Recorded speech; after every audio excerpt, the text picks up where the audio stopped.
Good afternoon, my grandchildren. I'm sorry you could not see me last week. Yes, your granddad was indisposed, so that's why you did not meet me. Today, I hope you have been studying all those that we've done. We've not finished yet, but we want to put in something before we go on to the other story of the patriarchs and those people. Last week, the last time that we were able to do that of the Chimbua Kodia and Co. Today we are shifting the gear to another story of creation. We did the creation story. We've done that long ago. But today we are going to look at how God created mankind according to the Bible. We all saw that in the first account of creation, we all saw that God used 6 days to create, and on the seventh day, he rested. This one is a little different from what we studied. So don't get confused if a question is put before you on how God created mankind. So pay attention, copy the notes carefully, and read it. So anytime, wherever that you meet it, you will be able to answer the question. So let's go. The topic is how God created mankind in the Bible. That's the Christian. So the first one is God created man on the sixth day. As I told you in the first account, he created and rested on the sixth day. 2. He created man and woman on the same day. That is, man and woman were created together. 3. They were created in the image of God and his likeness. If I've been reading the Bible, God said, let's create man in our own image and his likeness. So that is why man is a representative of God on earth. The next point is God changed them.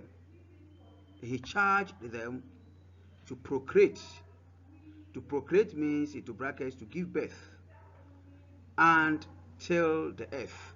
To till means to work on the earth. So you could see that if one were tilling, it tells you man was a farmer.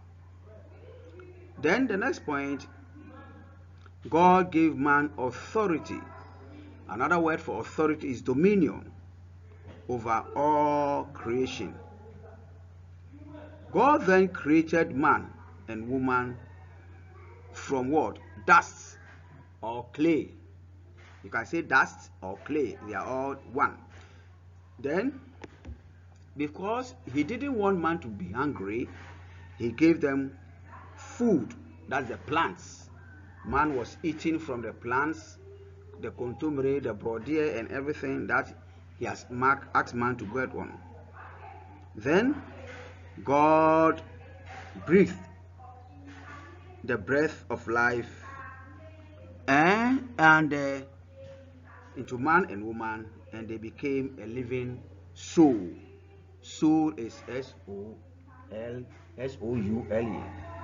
So they became a living soul. Yeah. So let's continue. Again, after God had given man and he became a living soul, how did God create man?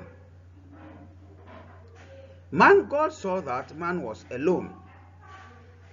And after that, before that, he didn't want man to be at one particular place. What did he do? He gave man a home. And the home of the man was in the Garden of Eden. And he asked man to take care of it. He therefore again gave man the authority to name all the animals that have been created. So it tells us that it wasn't God who gave the name of a bird. It wasn't God who gave the name of a tiger. It was man. Then God saw that man was alone. Therefore, he created a helper for him. He went on to put man. How did he create a helper? He put man into a deep sleep and took one of his ribs. What did God use the ribs of man for? God used the rib of man to create the woman for man. Then when man saw the woman, he became happy, and he gave a woman the name called Eve. So it tells us that the first person to do major operation on this earth was God. He allowed man to fall. Man didn't notice how woman was formed before he realized woman was beside him. That shows one of the beauty, one of the wonders of God. We've seen all this. Now let's see the importance of man. Why God created man. One, you see, God is not a wicked God. He created man for a purpose.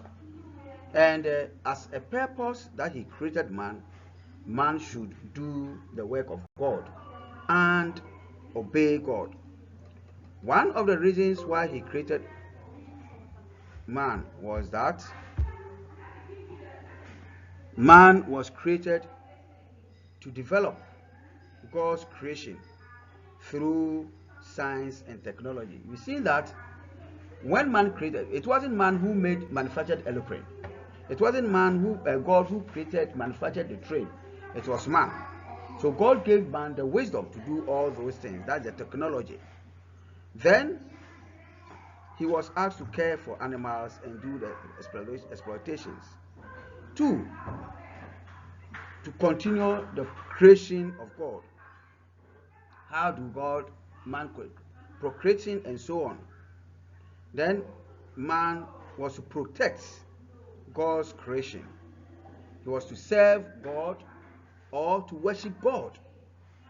Then again, man was to have authority over the creation of God. If man had not had the authority over the creations of God, he wouldn't have the power to name all things. Then you see, all animals on this earth fear man. So if you have been going to the bush and you meet a lion, the lion sees you, he will run away. But if you make an attempt to kill the lion will pounce on you. You see, man has dominion over all those things. That is why God gave him the power. So please, my dear children, continue to read. Very soon, examination will be conducted. And all those things that we have studied or we have thought will come from the question. So please, study and study hard. Till we meet again, we be good children and study very, very hard. It's your grandpa saying thank you. Today, as I've said, we shall write the exams purposely on the topics that we have studied. Bye bye.